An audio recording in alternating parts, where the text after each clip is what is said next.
I cannot believe it. It is 10 after 6. Like, what in the hell? That is so weird. I swear to God, I thought it was going to be like 7:30 or something. I have been doing so much stuff, and I had just gotten up. That is so crazy.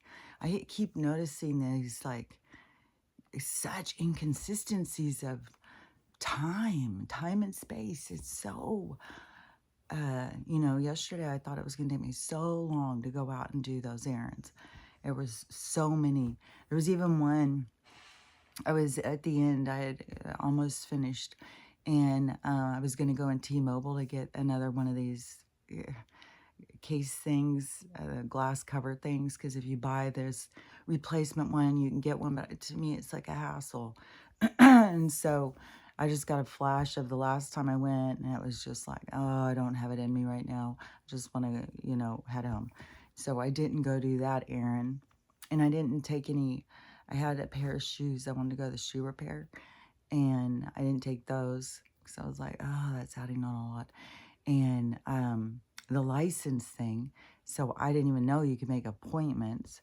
I should have read that more. I kept seeing something about appointments, like it was standing out to me, but you have to go through the door. You can't, that's what I mean. There's always these signs coming at you, but you gotta pay attention. And so I could have taken off like a half hour of my time by doing that. The people who had the appointments, they were getting straight in, and then all of us that were walk-ins, it was just filling up, and our time would get longer, and the people with appointments would come in and get right in. And this is strange, and and I don't mean this in a racist kind of way or anything, but I was just like, there was some things I was noticing, and it started as I was driving down the street, and I was getting close to the place. I was following navigation, and this car in front of me was from out of state, and they were driving so, I was like, okay, this has got to be some old person. And then there was a medical thing, and I thought, oh, okay, they're going to get out of the way. They're going to go to the medical thing. Nope. They kept going, and I was like, oh my God, don't tell me this is an old person coming to get an out-of-state license in a new state. Like, oh, I just want to get in there before them. They had an appointment. And, and it was both of them. And there was just a couple things I noticed. I'm not saying like, any group or any people, because, it could have been somebody standing there in a Trump hat and doing something annoying. It could have been somebody with rainbow hair doing something annoying. It could have just been a guy standing there with a beard and shorts on and flip-flops doing something weird. It could have been an old man wearing socks that were too high. Whatever, I was in that critiquing mood anyways, and I was looking around. I was watching the booths, and I was watching, it's like they have this airlines thing now going. So they have, the numbers, and then they have the walk-ins, and then they have the appointments, and they have your number, because you're given a number when you come in, and then it's like going through this thing, and then you can see the different people. So the whole time, the people who are working, it's always so weird at the DMV anyways. There's always people that go on break. There's always people who, there's always empty booths. And so, and one thing though that they have done that is more convenient, even though these kind of places are going to be gone,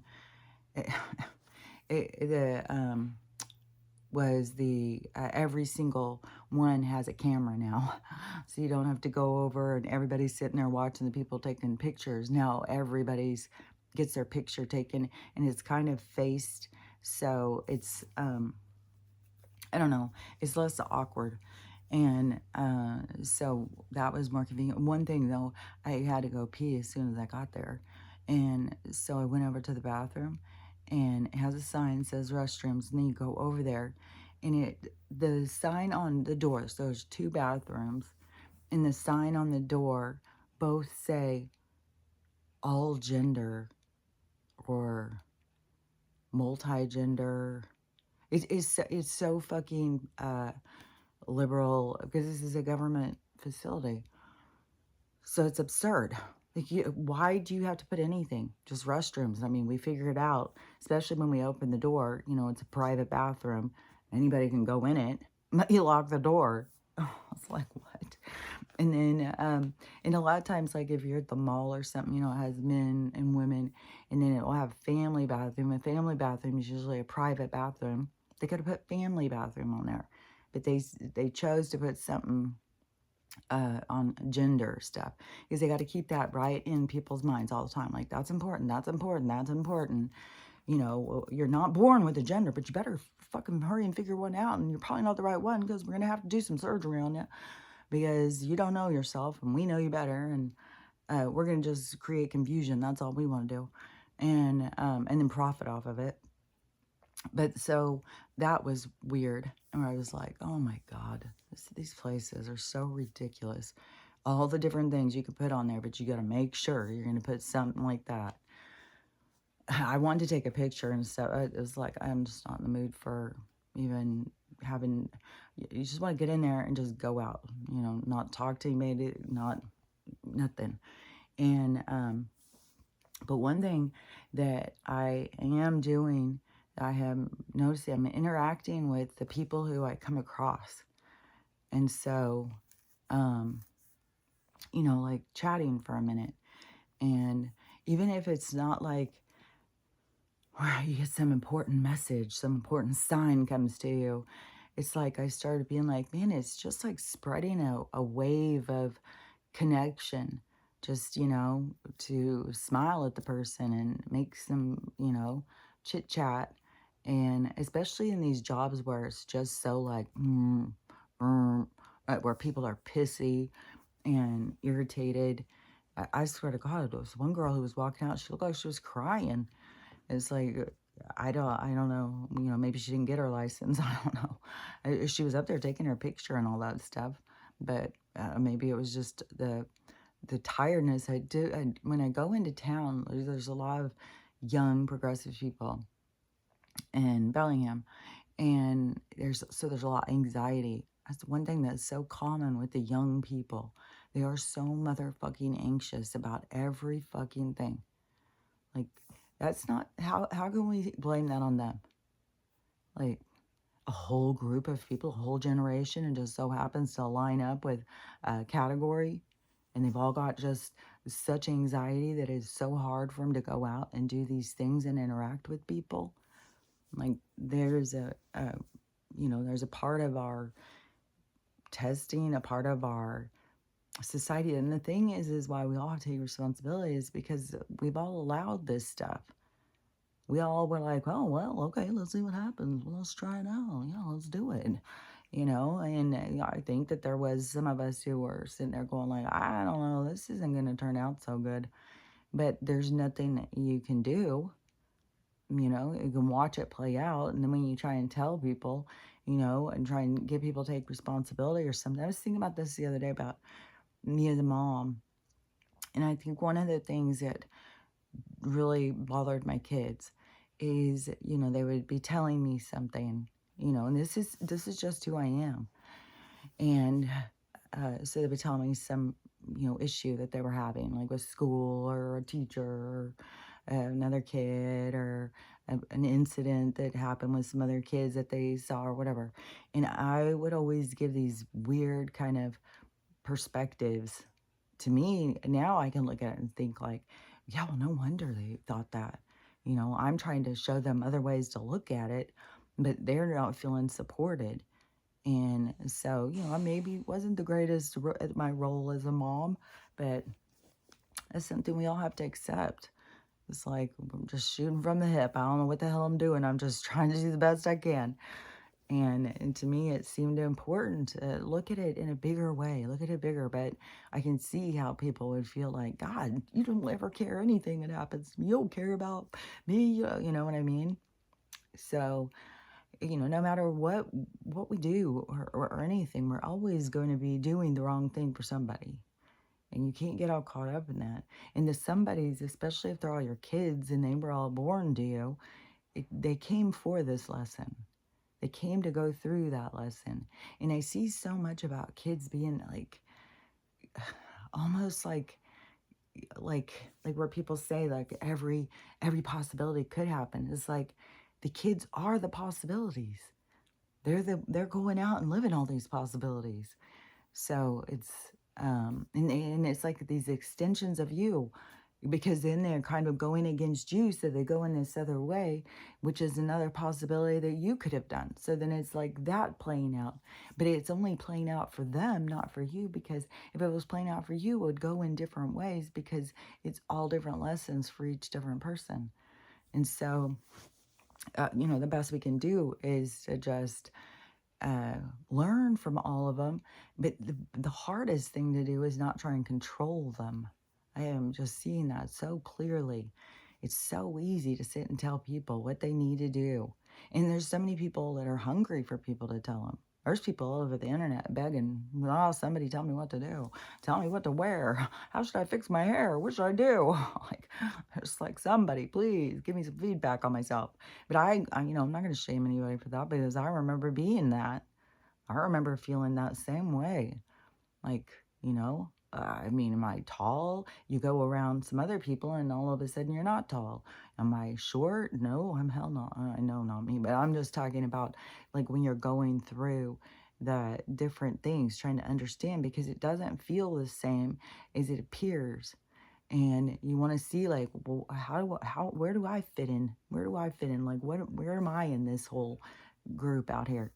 And so it's it's a difficult maneuver and trying to understand who and what you are. But so, anyways, at this place, I was just, and this is going to sound so rude, and I really don't mean it rude. But so the two people, they ended up being right in front of me. And then nothing happens by accident. Even the lady, she didn't go up with the guy at first. She was just sitting in front of me. And she kept looking at the number, and they were a number behind me, but they had an appointment, so they went straight in. And but they left at the same time. Their thing took so long, I couldn't believe it. And I've seen that before when I've been there with somebody else from an out-of-state thing. It's like, oh my God, how fucking long does this take? So it's like, this is weird. And but the thing that I had noticed, so these people, like, and this is where I don't mean it to be rude, but it was like obvious that they were blue. It was just obvious. And I was like, blue people, they're a little bit smaller, for a lot of the people. And I don't know, maybe they've all taken a big jump in size too. Or maybe they're not giving the same kind of hormones and stuff. Because the one thing in all of the different ones, I haven't known very many. Like, I worked for that one, and, I mean, I'm sure I've ran across one or two or something through my life. Oh, yeah, another one. Oh, God, that guy was a dick. He was a doctor, too. And so he would, my father-in-law, it would be, but he was dead by the time I was married to his stepson. But he was so mean to me when I would come over. Oh my God, he was so rude. I'd walk up and knock on the door, and he'd be sitting there doing something at the table, and he would look up at me, and he would just look back down. He looked kind of like Woody Allen. He had these big old glasses, this crazy hair, or Sigmund Freud or something. But and he was tiny too. But so I was watching the guy, because he was like, walking around so much. He was just like, and he had this like persona, and the way he carried himself, and the way he was acting and stuff. And I was like, man, this is kind of like a common persona. And that's what I'm saying. Like, you could put any different person up there of these different groups, any stereotypical person you could put up there, and there's like a whole group of people, and they all act similar.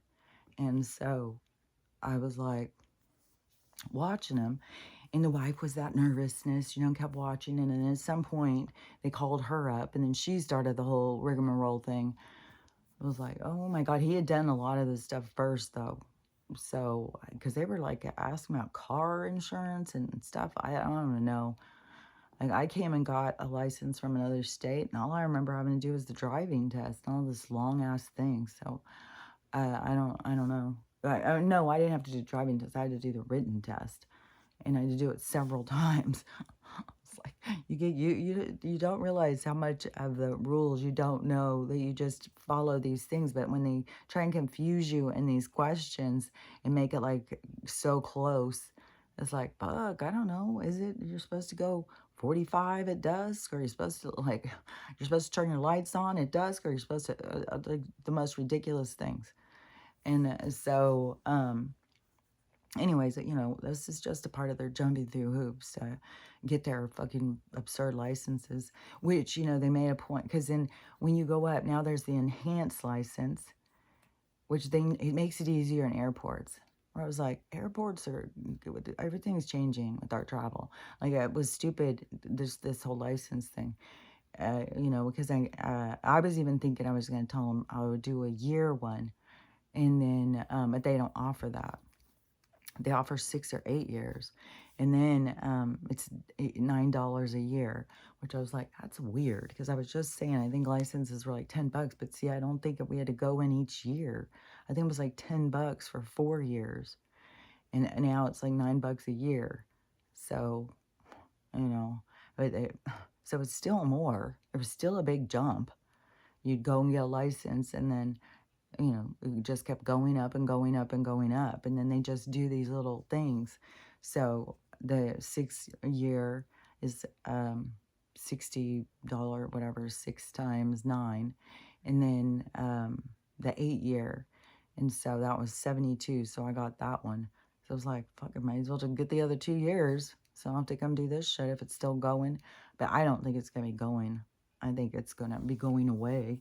All of this government bullshit is going to be going away. But I was just thinking, when I was watching him in this obvious kind of, I don't know, they could have been very humble if you talked to them. They could have been very nice. Just, they had already irritated me in the parking lot, where I was like, just like, but could have been just irritating them. I mean, we were not on the same vibe at all. And then, but when I was watching him, and he just kept going for a half hour, and because I think I was there for 40 minutes or something, and so I was watching him the whole time, and then just the way he was acting and stuff was so like arrogant or something. So like, I'm the chosen. I'm the chosen. You golem around here. Like, just take care of my stuff, and let us move on with our chosen life. And I think this group of people who they used as a beard, but they fed their ego.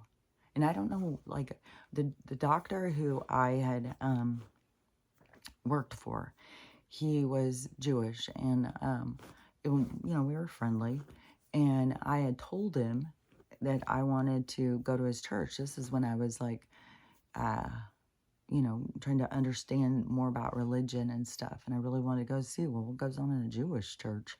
I even said a church, and he's like, it's a synagogue, and a temple, and you aren't allowed to go. What? You're not allowed to go. You have to be Jewish to be able to go. And I'm like, okay. So I was like, that was weird. And then, but when I was like 24 or something, and so over all this time, especially over the last few years, what has been revealed to us is, this religious conspiracy. Totally.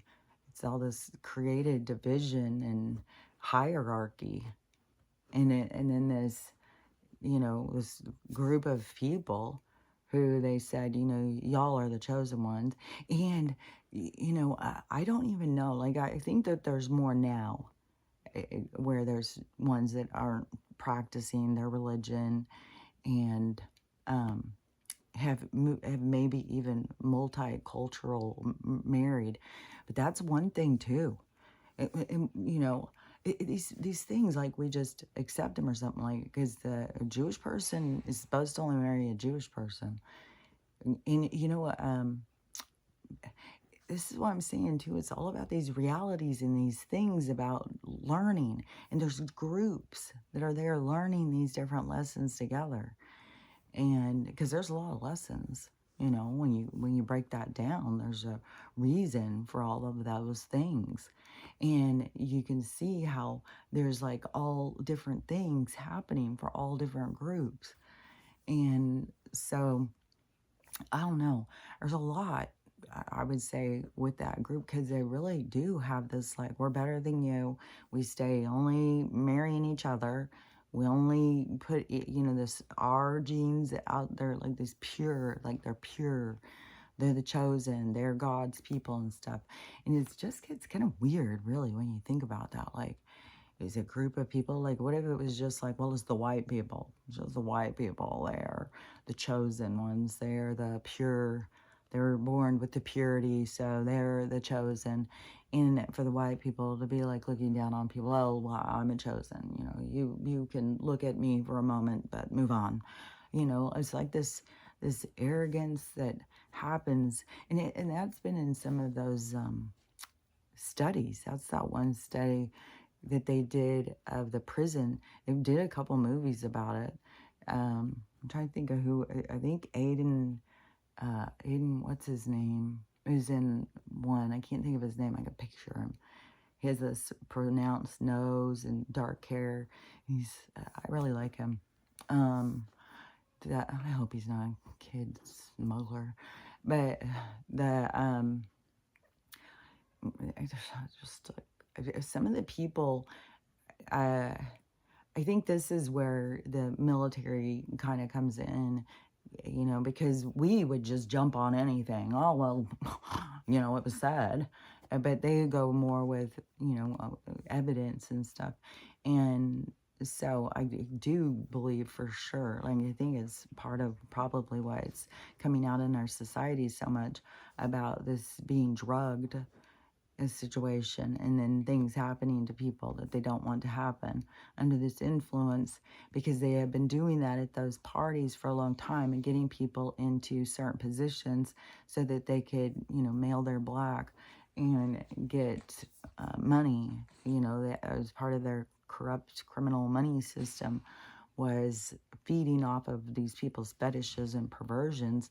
But it was also trapping people. And so you don't know, you know, that's where some of the people, you know, that they would say, like, oh, well, they're bad. And then we would all be like, oh, they're so bad. We can't trust any of them. All of Hollywood's just rotten. They're devils. And then, but the military thing would be looking at footage and putting more evidence and stuff. They wouldn't just base it on emotions. And so then there will be more that will be revealed.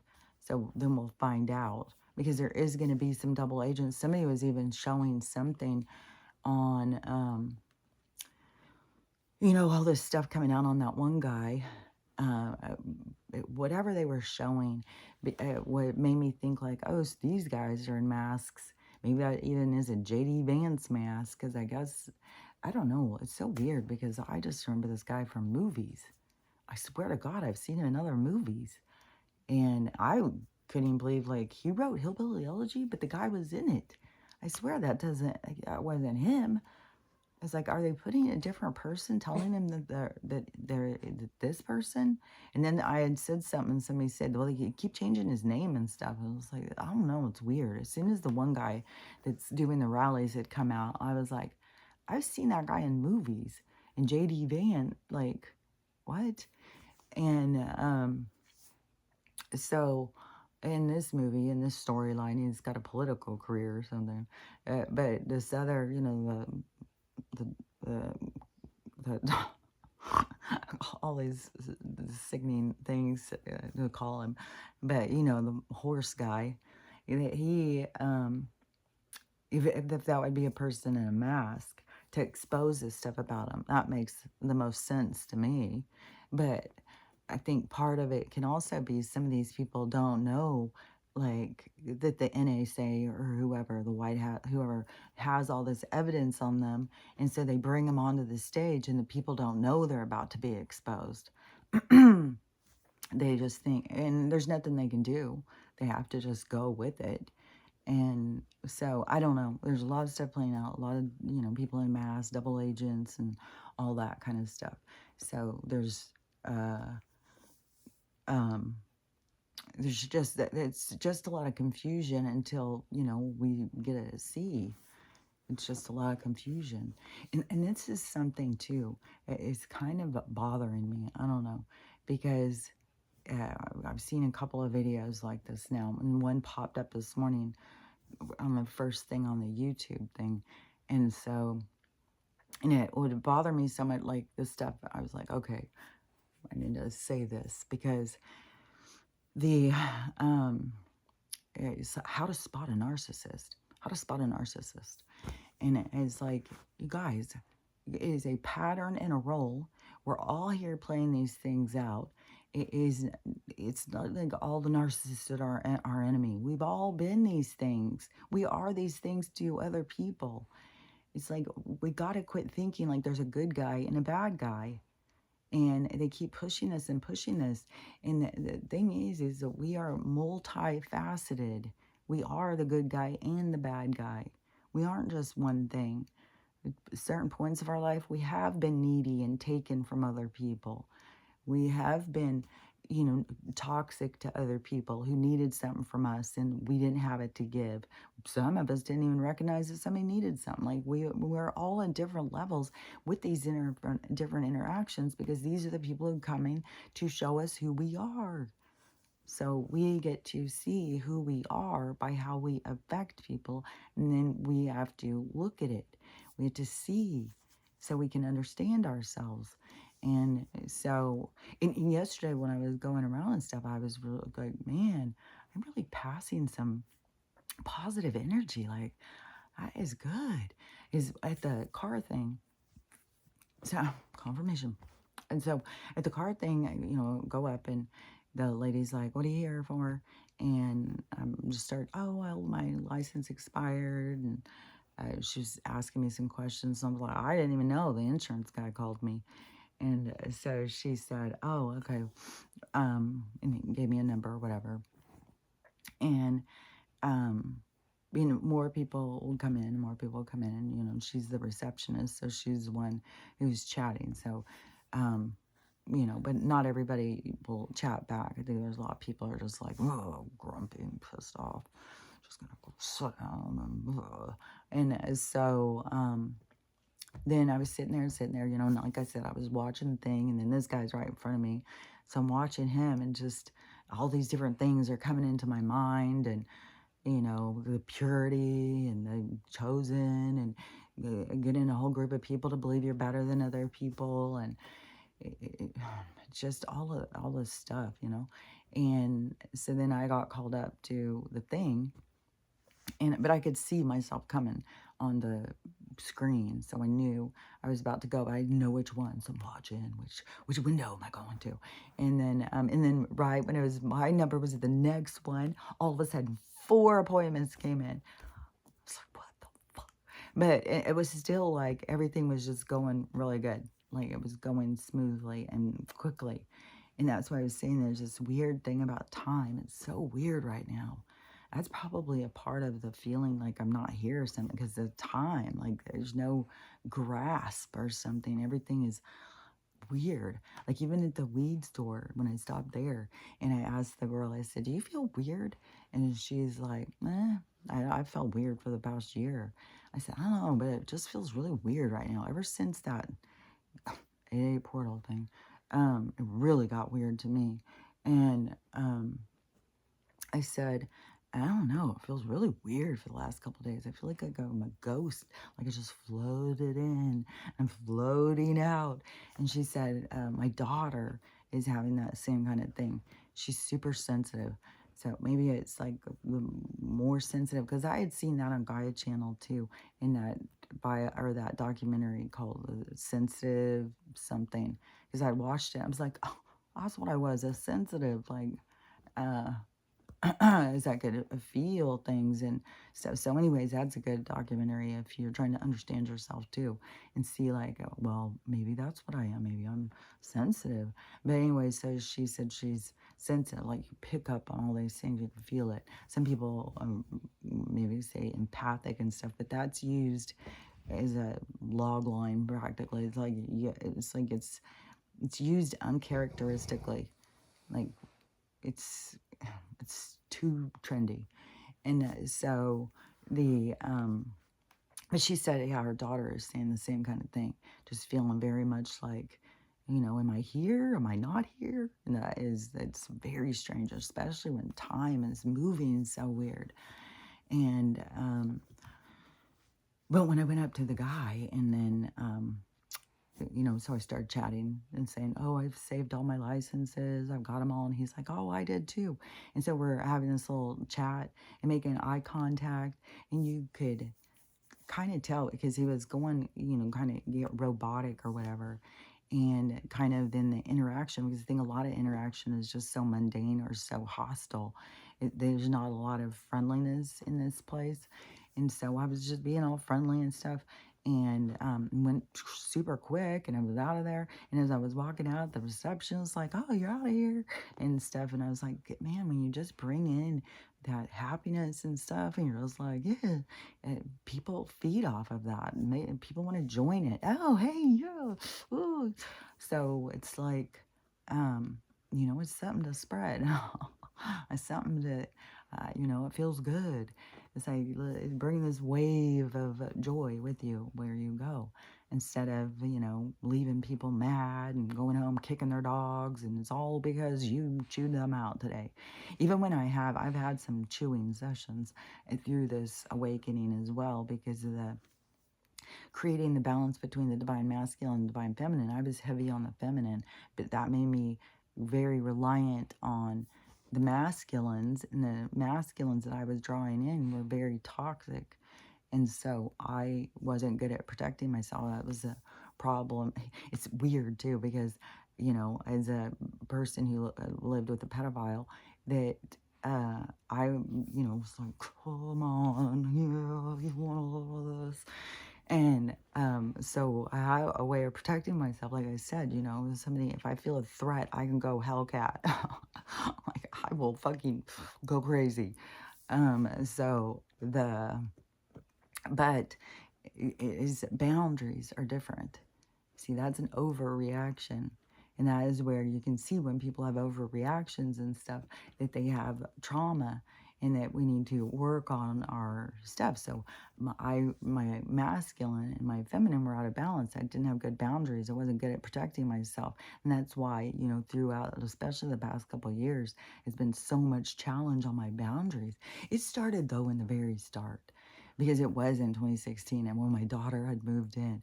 And this daughter, the one who always moves in to challenge my boundaries, it has been that way our whole thing. And I had just seen this person talking about, like, all your kids are born, every single person, the sign you're born is the time and everything has way more value than what they are telling you. It's like a mark on your DNA, kind of like you're here for this exact moment in time.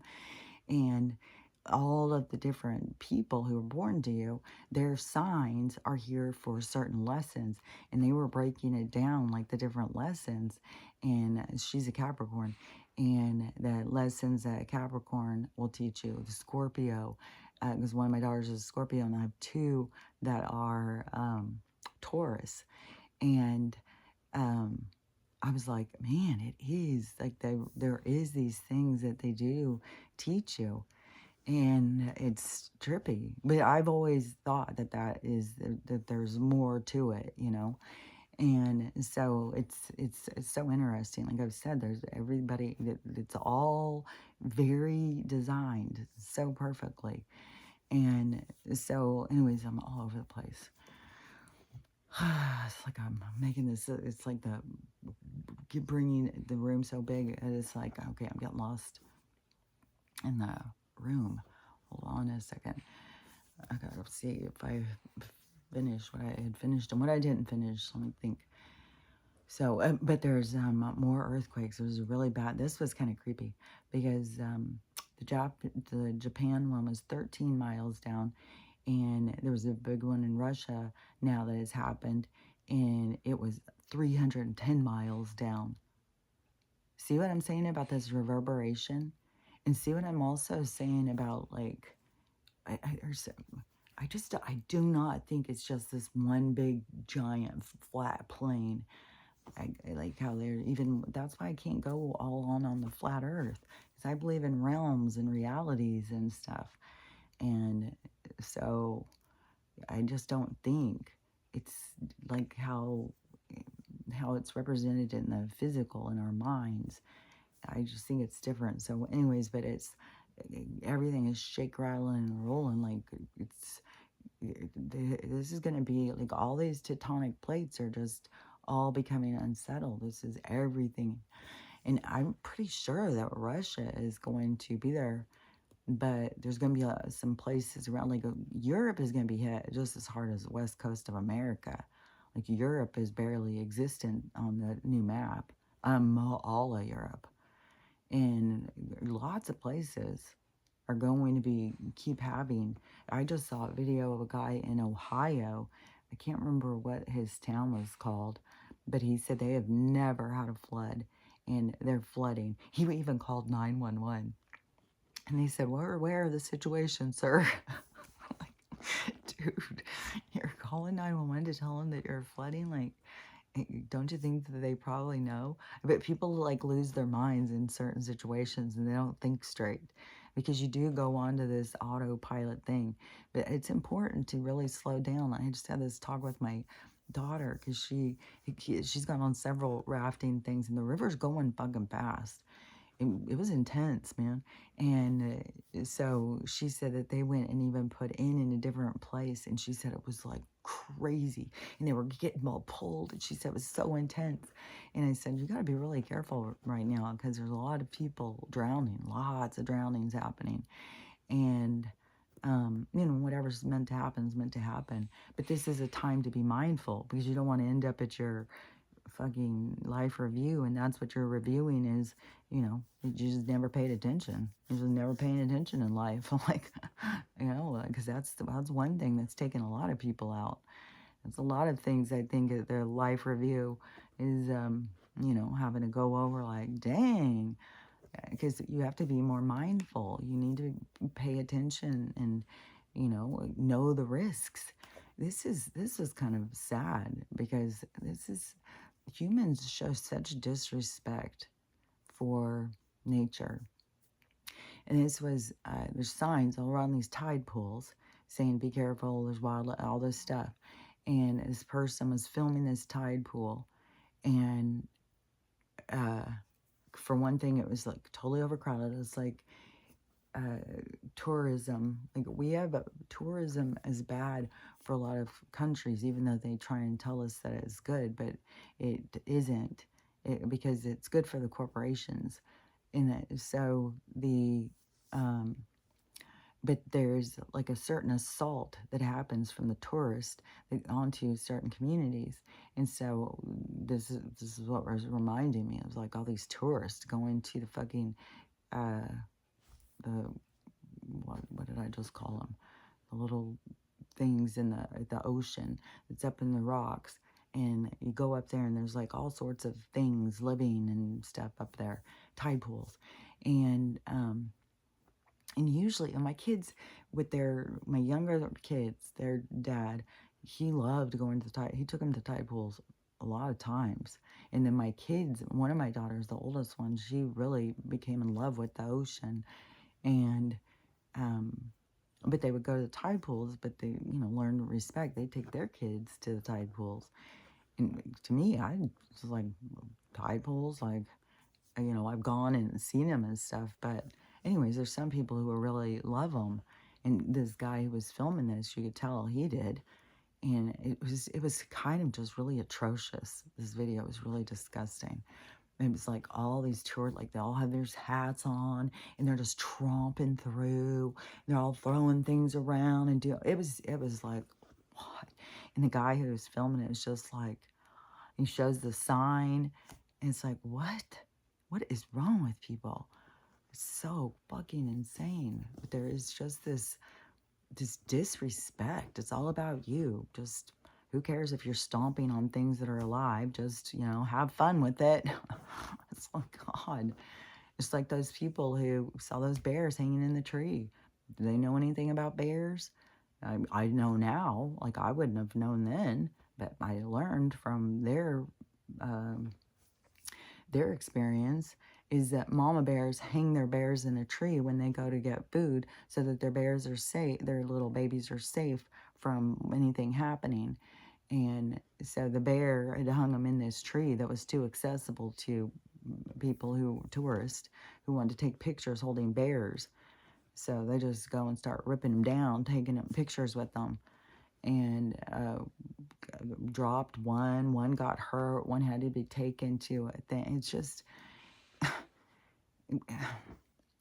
in these videos after videos after videos, these horrible fucking things happening to animals right now, the dogs and stuff, like our domestic animals, dogs and cats and stuff, and the breeding and all of that. And what is heartbreaking too is these people using these animals to breed and then taking their babies away from them. I just saw, this was so, I've seen a couple of these, so fucking sad.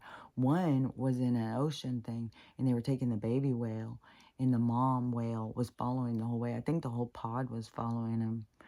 I don't know if they ended up having to let that baby go or something. I don't remember.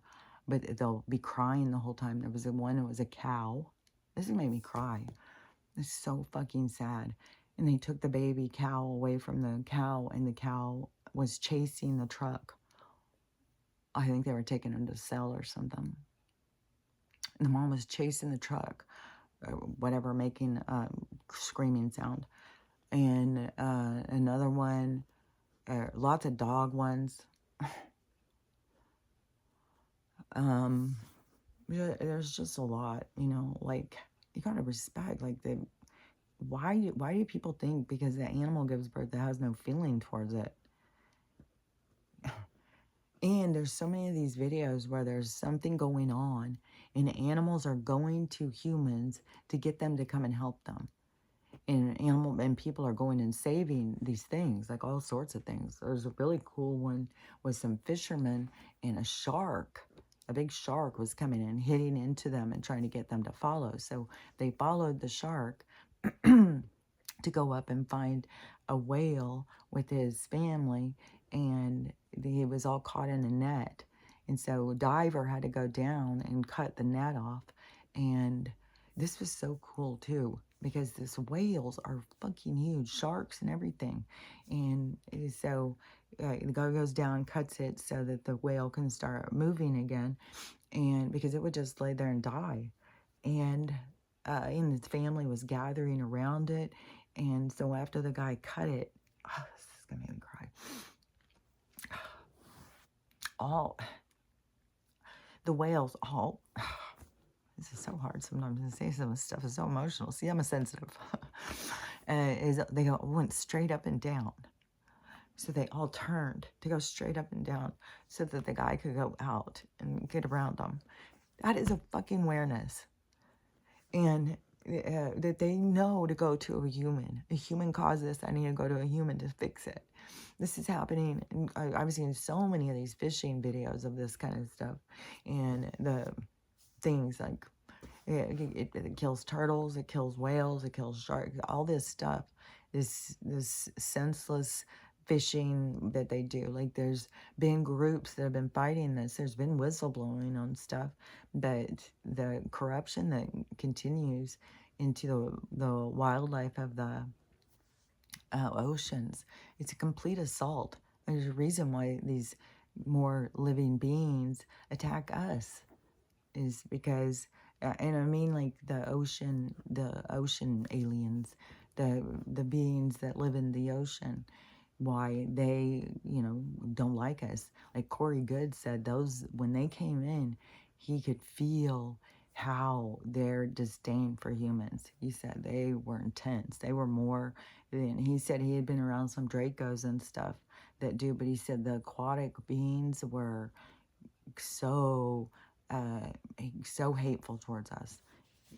Well, look at what we do. Like, we have no respect. And that is a part of what is happening to humanity, is this awakening, so you learn to have respect. And just to, to know, like, these animals, they can tell the difference. It's like, people think like animals are just like, don't have any, like, just props. They're just props. It's like, no, they're actual living beings having an experience, and we're interfering in their experience, especially when we're capturing them and caging them, killing them on the mass. It's like, fuck. So this, this is a part of the shift, though. This is a part of, like, what humanity did. This is a part of, what will be written in the stories. And the, and I know all these things are owned by these corporations that push this stuff, and there's a lot of stuff being pushed on us all the time, and it's because they own every aspect of our life, and they're coming at us with everything, and it's exhausting, but I mean, no matter what, it still is occurring. There's still people working there. There's still people who are taking these healthy animals and just, mass slaughter. Just like, well, we need space. Okay, this is how we handle it. This is how we handle it. We got empty buildings. There's so much more. There was a town where there was a flood happening, and the shelter that was going to flood the animals. So they reached out to the community. They asked the community if everybody could, or if people could come and take a dog home with them and foster them through the flood. And the line was so long. There were so many people. All the dogs went to homes, and they were saying hopefully some will find their homes by doing this. But that's the thing, is that we would step up in other ways. We've got to, especially now, I mean, there's a part of people, like, losing their job, losing that sense of, well, I've got to be responsible, I've got to work, but why? They're just taking advantage of that. Oh, we got to figure out something different. My stomach's growling. It was always growling through the whole thing, I swear. So we have to think of how to do things differently. That's why we've got to observe and pay attention to what is going on, is because, we can't just go back and do the same shit. We got to do things differently.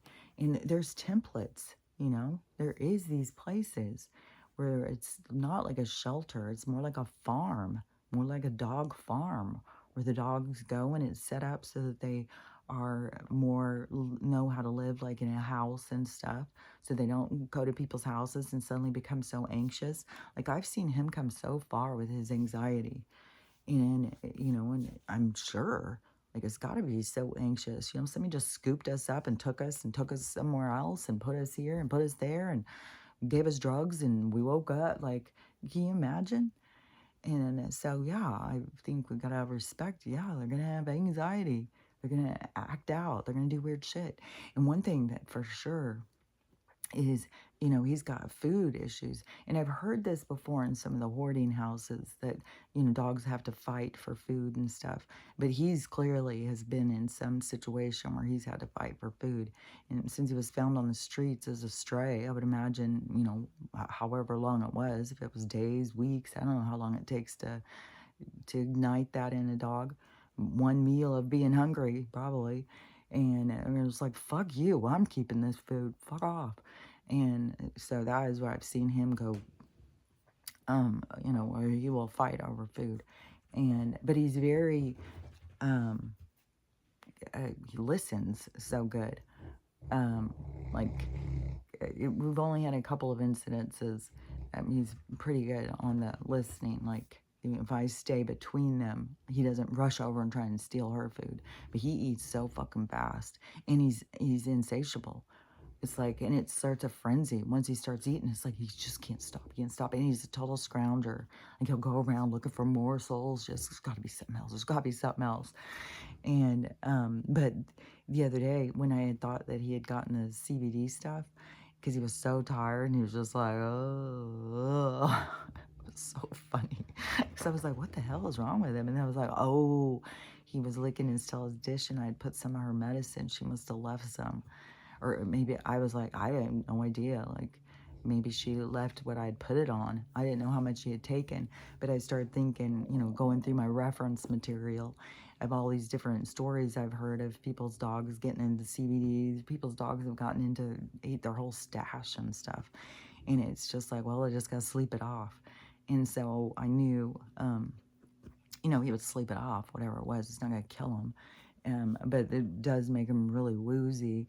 No telling what their dreams are like. And so to me, I always feel like, ooh, I don't want to disturb them. They may be like, and so let's let him sleep. And but he got up in the middle of the night and started puking. And so I turned on the light. I was going to let him out, but he had already puked all his food out. I was like, well, that's weird. Well, that's good. Like, maybe, if he's got the CBD stuff in him, maybe I just need to clean it up so he, of course, clean up the vomit. That's what I've always done. If the dog's vomit, just clean it up. He was ready to throw down, man. He was like, there's no fucking way you're touching that goddamn vomit. Because I'd already picked up one pile of it, and he's watching me, and I threw it in the trash. He runs over to the next pile, which I didn't even know there was another one. He runs over to the next one, and he's guarding it. And so I come over to get it, and he is like throwing his, fuck you. Like, so I was like, what? And this is his dinner. He's eating it fucking. I was like, oh my God. And I tried a couple more times, and he's like, no fucking way. He was like, grrr. And I was like, okay. So I just walked out the door, just turned my back, and I could still hear it. And I was like, oh God, this is making me sick. And I swear to God, it was so weird. It's like, in the morning time, he can finish that bowl of food in fucking 2 seconds flat. Vomit, he's gonna take his time. It's like, oh my God, dude, how long are you gonna take to eat this gross ass shit? And it looked exactly the same as when it went in. It was like, that was weird, because I had picked up the other pile. It was like, I hadn't even digested one bit. But I was thinking, you've overstuffed your stomach, dude, because you fucking bottomless pit. And then he'll eat all his food, and then he'll want more.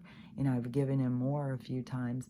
And so then he, was like, oh, I want more, I want more, I want more. But he'll just keep eating and eating and eating. He doesn't get to where he's like full.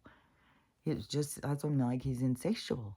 It's like, I don't know, something got triggered in him, like going without food for I don't know how long. I mean, he wasn't skin and bones when he came. He was skinnier than he is now, obviously. So, I don't know. But, let me think, did I finish saying about that? Is the multifaceted of people. Oh, yeah, because this, trying to, what is that called? Make the narcissist the bad guy, trying to demonize the narcissist.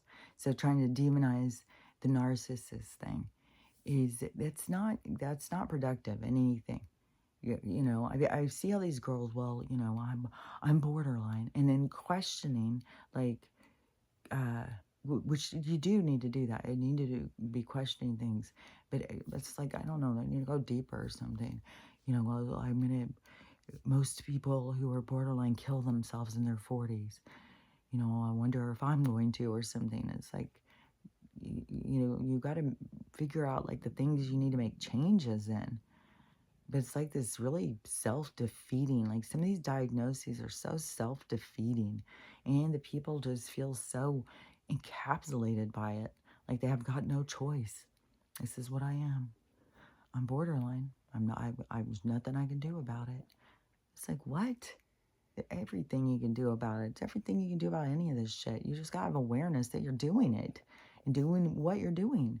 Pay attention to your toxic behaviors. Pay attention to your triggers. When something just automatically triggers you and, it brings up some emotional response in you. And one thing, to know is that this one thing that you are so affected by, that you feel like this person did to you on purpose, that 100 people could have that same thing done and have no effect. It was meant to affect you. You were meant to be affected. So you got to figure out, what is it that you are holding on to? What is it that's coming up? That's what you got to go deeper in to try and resolve what it is that's coming up. What is it? What am I feeling? Why am I feeling this way? Where is this feeling coming from? And that is a good distraction away from being mad at somebody too, because so many people just get mad at the person for doing whatever it is that triggered them instead of paying attention to the trigger. They just get mad at the person. Well, it's good to pay attention, pull it to you. Don't just, throw it over there to give all your energy. Oh, I'm so mad at them. They should have never said that. It's like it was always supposed to be said. You were always supposed to have that trigger come up. You were always supposed to look at this thing deeper than what you're looking at it. And the narcissist thing, there's so many people who feel so victim. Oh, well, I'm going to talk about my relationship, and it was very difficult because I was with a narcissist for 15 years. It's like, okay, but what were you? Because these are patterns. It's not all about them. It's about you. You were just as toxic to them. That's why their narcissism came out, because they were triggered. the parts of us that, are victim, are poor me, and people are mean to me, and nobody understands me. And, I was always one of those people, drove me crazy, never feeling understood. I was like, nobody understands me. Nobody understands what the fuck I'm talking about. I say something to them, and I don't fucking understand what I'm saying. And so, that was a huge part of who I was like, fuck, nobody understands me. And it's very difficult to connect with people.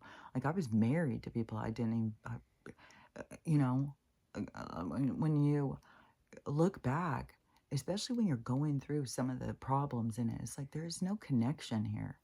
There's no connection. They feel nothing for me. They don't feel any empathy for me. And at some point, then I just feel anger and disconnected and stuff from them. And, like, I don't have that loyalty. Like, whatever you want to do to me, I'm, there for it. I'm like, no, I'm, I used to be. I used to be, in my darker days, in my underdeveloped patterns. Then they were very developed, actually. I had to break them. My very programmed, um, uh, what did I say those were? Programs or something? I don't know. Program, I don't know. Whatever. I may not know what I'm saying, but you guys are listening, so you know. So anyways, the program, oh, where was I?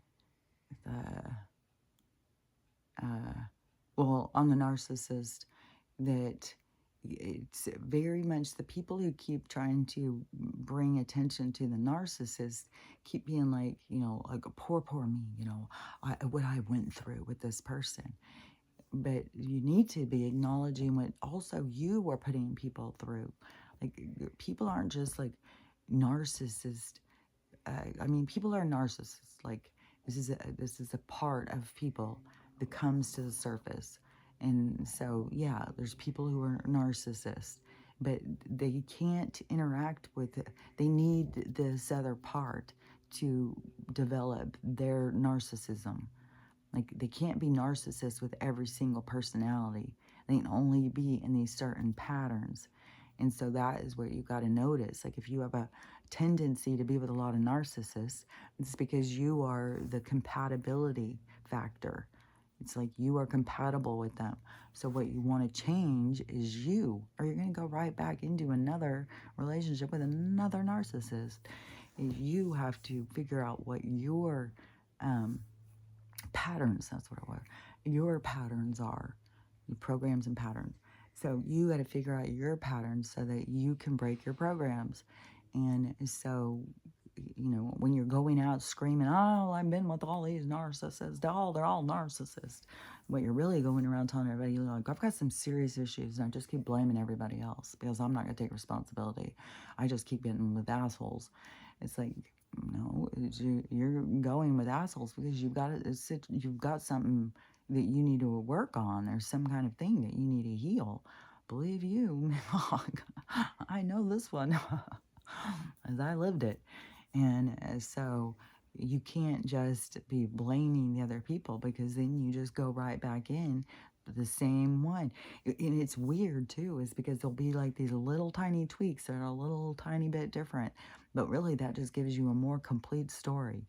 Is that, I went from thinking that I was I just chose the wrong person. Oh, well, if I had somebody who was this way, or if I had somebody who was that way, then it would be better. We'd have a better relationship. No, no. It was like I was always going to pull in people who needed to work on the counterpart of what I needed to work on. And one thing that I definitely need to work on was my boundaries. And like I had said, how the one daughter would always be the one that would come and start testing me. And that started back in 2016. So, when it very first started, I was like, fuck, I've been doing all this healing. I've been doing this. And now what the hell is going on? Is I couldn't understand it.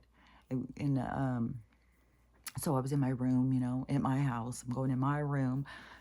She's, I don't know.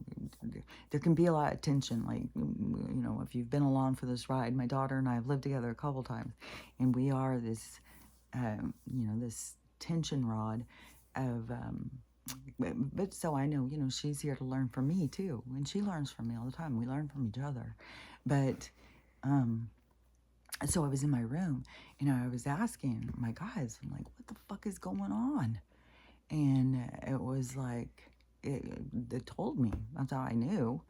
So it was like, oh. And so I would start challenging myself more, and it's very uncomfortable.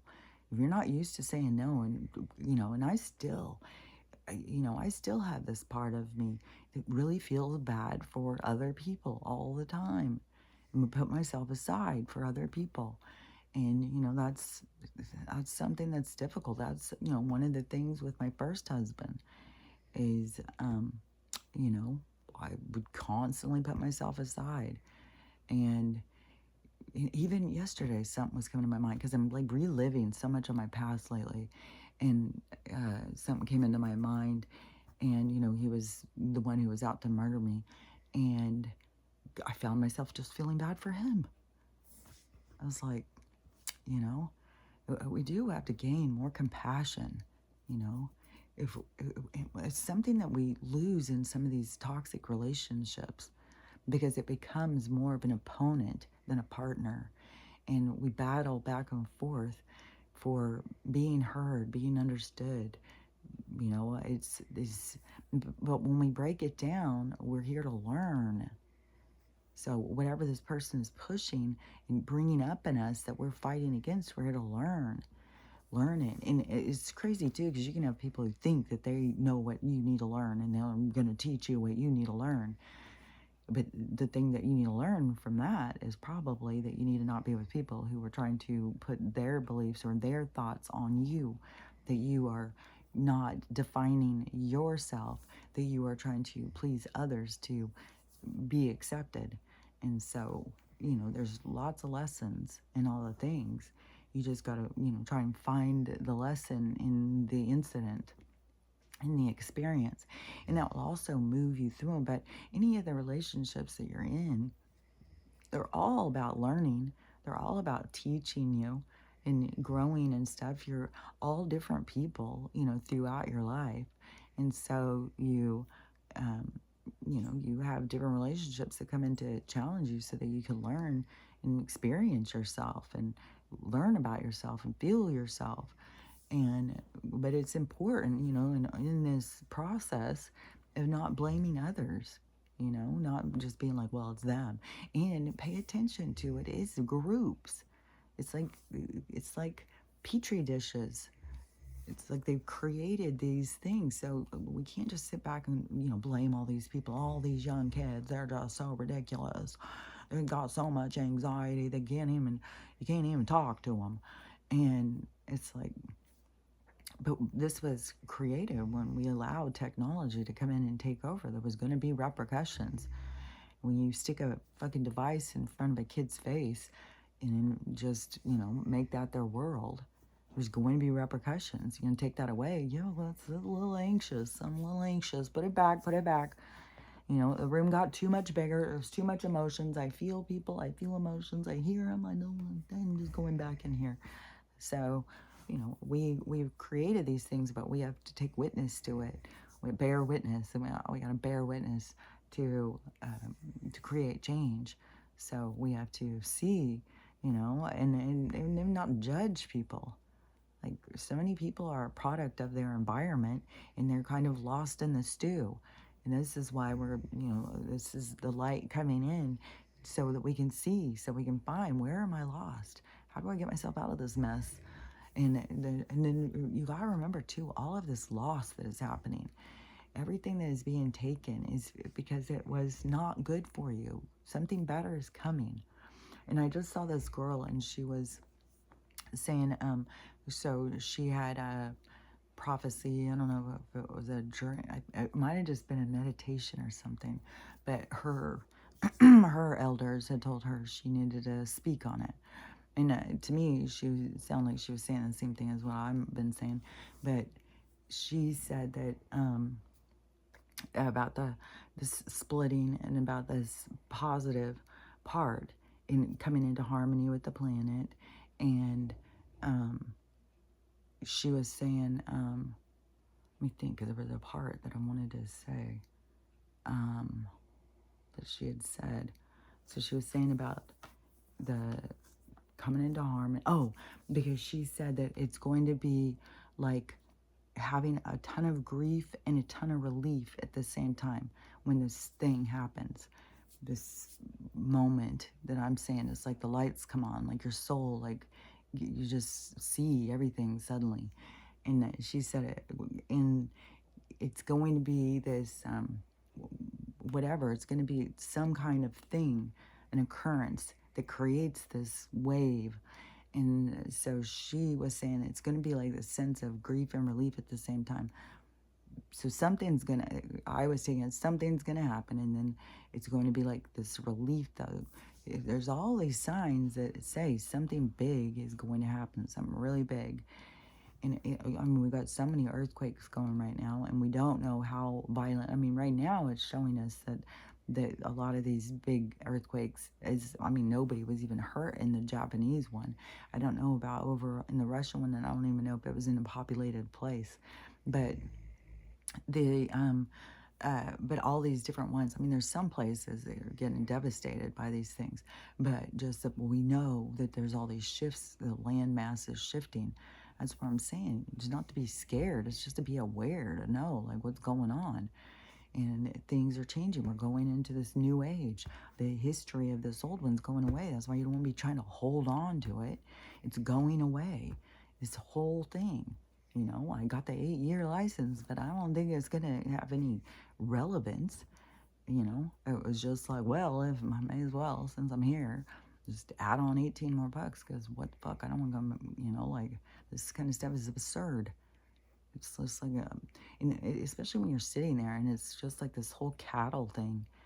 It's just like, God, they do treat us like cattle. And I saw somebody saying something in a video, and they were saying something about treating people like animals. Can't remember what this was. And the person was like, well, I'm not going to treat you like an animal. Oh, it was a movie I was watching. It was about convicts and being treated like animals. And and this person who was trying to help this person get their parole or whatever was saying it. But it was making me think, like, right there, like, just think about that.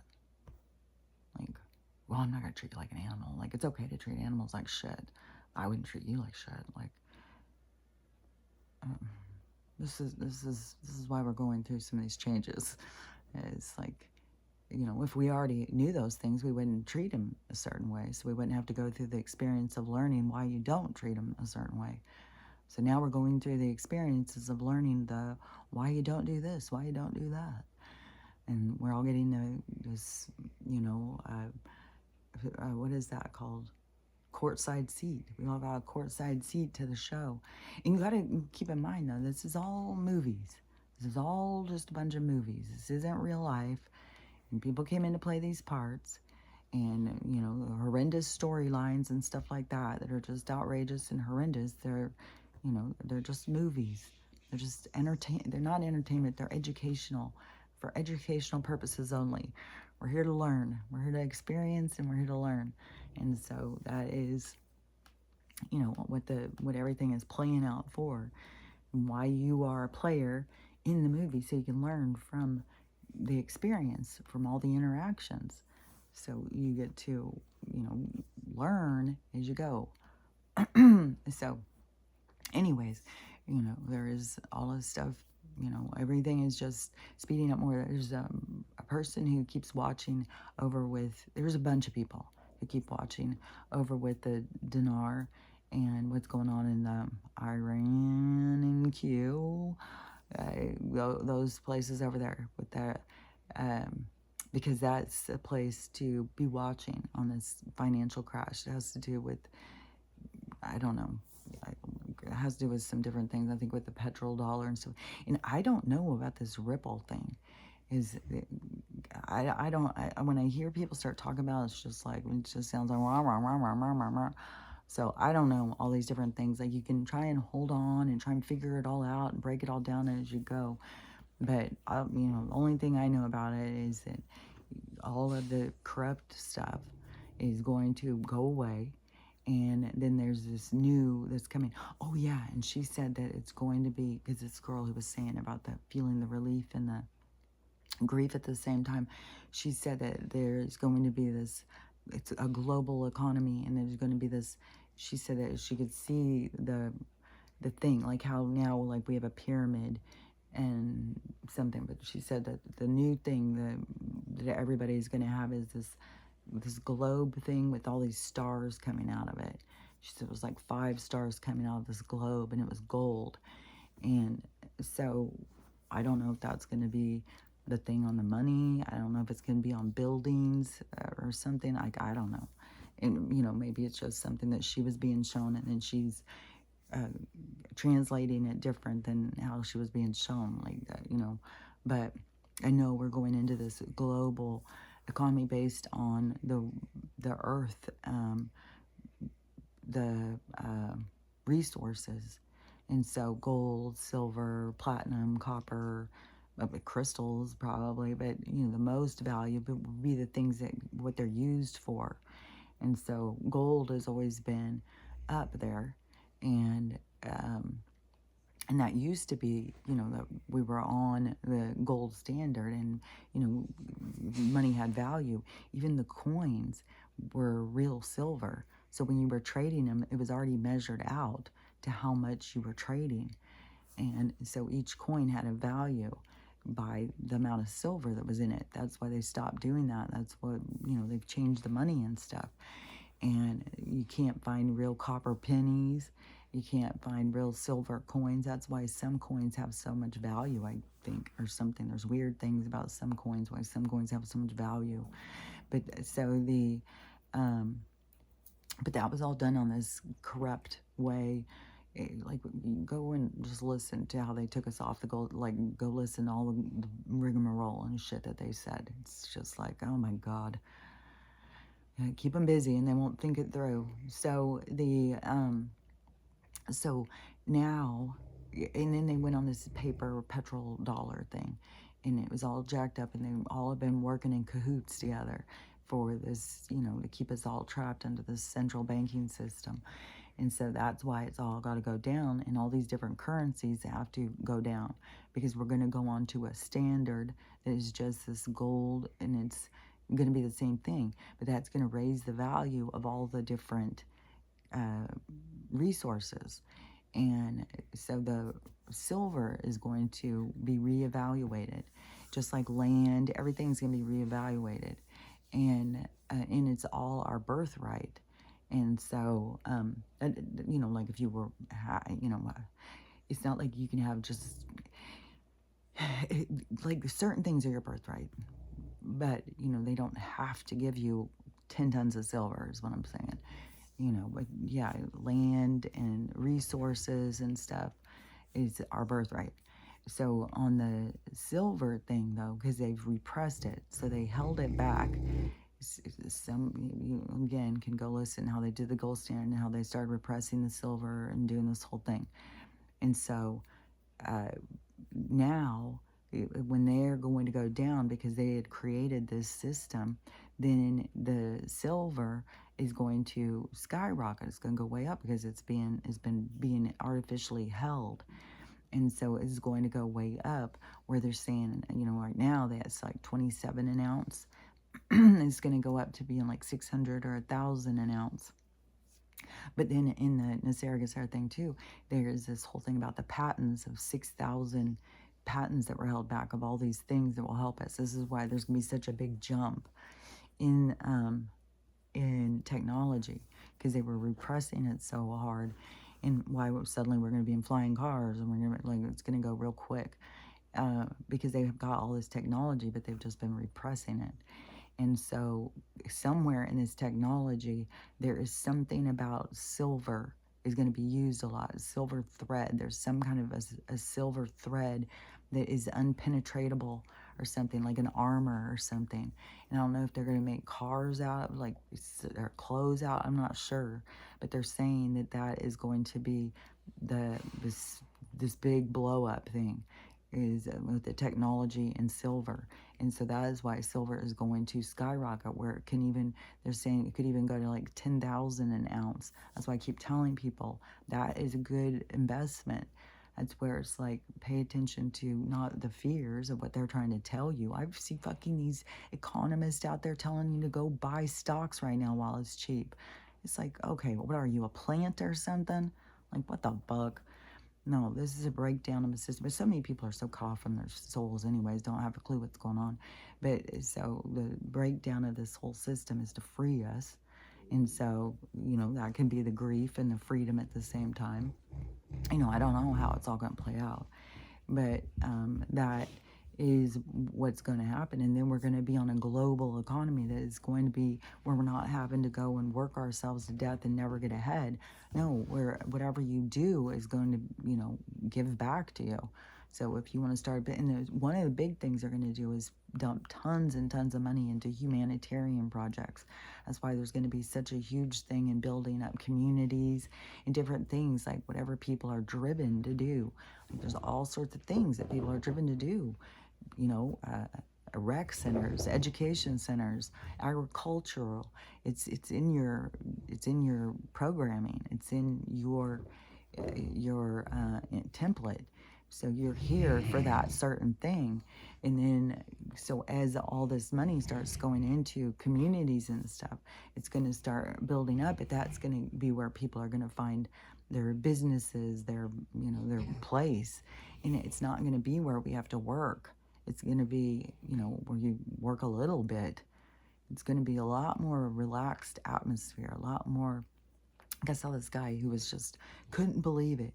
That when he sees the Mexicans working, because he's a builder too, and they'll be out on a job site. He said they will stop at lunchtime, and they will, some will crack open a beer. They'll be over there. They'll get their mini grill out. They're barbecuing. They're making a whole thing and stuff. And it's like, that is what we're going to go more towards. Not, just open your sack lunch. And no, it's going to be more towards this different, like enjoying your life, not just work and work and work and work and work. and eating in the daytime is a lot more healthy than it is of eating late. Like how many Americans, just eat a little bit and then they go home and then they stuff themselves, sit in front of the TV, and then they complain about their weight and their energy. Is that is the thing is you'll start losing the more you the fast as soon as you stop moving, and your muscles and stuff start deteriorating. That's why people go start doing something when they haven't done a lot in 5 years, and they're like, oh my god, I'm getting so old. No, you just stopped moving. Start moving again. Get yourself back into the swing of things, and you'll be like, oh, I'm as fresh as a fucking daisy. So it's the people. That's what I keep saying. It's the people giving up on themselves. They get too comfortable in this aging process. Like, yeah, well, I'm aging. Well, I'm getting old. That's what happens. So that's what you don't want to happen. You want to keep moving. Keep on going. Keep giving yourself value. Because, you have the value you give yourself. So anyways, I've been really talking a long while. And I feel like I don't even know if I covered everything I was going to cover. Hopefully I did. So you can always ask me a question if I didn't. So anyways, I'll talk to you later. Oh yeah, but you got to remember what you're doing here though is learning how to love yourself, love everyone, and have a loving day because it is up to you. So I'll talk to you later. Bye.